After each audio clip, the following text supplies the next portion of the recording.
everybody, Tim W. Rago here, games, movies, and vlogs. How the hell is everybody? And welcome to the second episode of Mystery Unboxing 2023. So without further ado, let's get right into it, shall we?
Alright, so much like last month, we have another Xenomorph variation from NECA called the Prowler from the game Aliensfireteamelite. Okay, seriously, what console is this game even on? Please tell me in the comments, because I seriously want to play it, because it looks a lot like Aliens Colonial Marines. But before I review this thing, let's get it out of the box, shall we?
Okay, so right off the bat, this figure is a major step up from the Spitter. The detailing is better but could still use a bit more, and the tail has the large spike on the end of it, which is a Xeno's primary attack method. Seriously though, can you imagine seeing something getting impaled by this thing? Just the thought of something bigger than a mountain lion sneaking up behind you and turning you into Bishop is a pretty scary thought.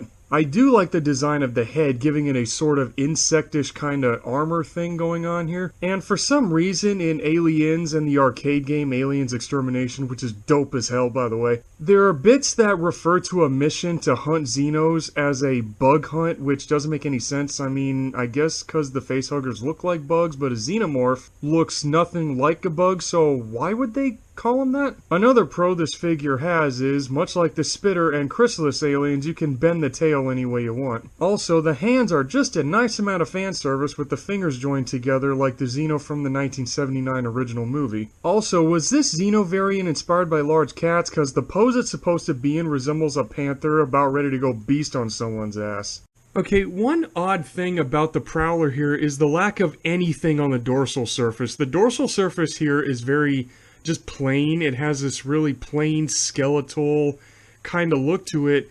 I mean, the Spitter and a common Xenomorph has, you know, the dorsal tubes or whatever these things are. They're never explained in the movies what their function is.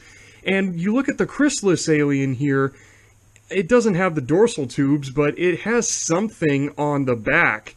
You know, it has something here covering the back, but the Prowler, there's nothing here. I just think that's a really odd detail. It's neither a pro nor a con. I just think it's a really odd little detail how there's nothing on the back here compared to, you know, compared to these guys.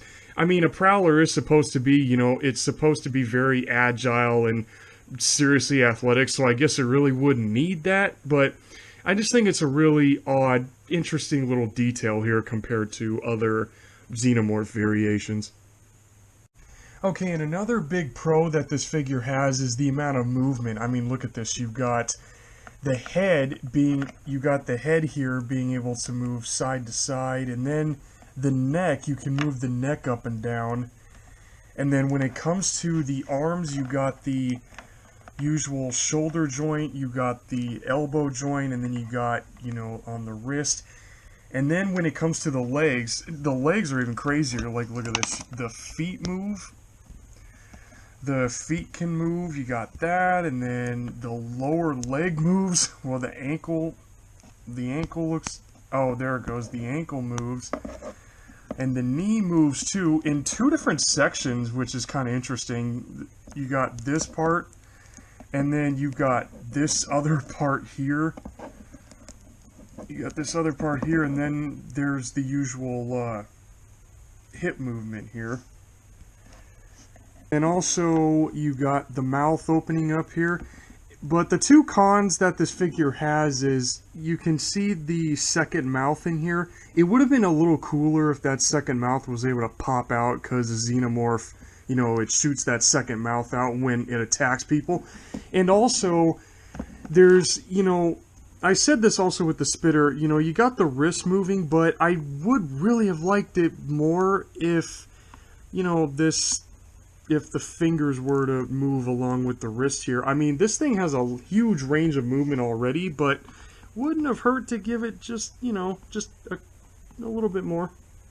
Overall, the NECA brand Prowler alien is a great figure to have in any monster collection. As mentioned earlier, everything is a step up from the Spitter. Is this figure worth your time? Very much so. I give this figure a solid 7.5 out of 10. Great figure, but could use more detailing.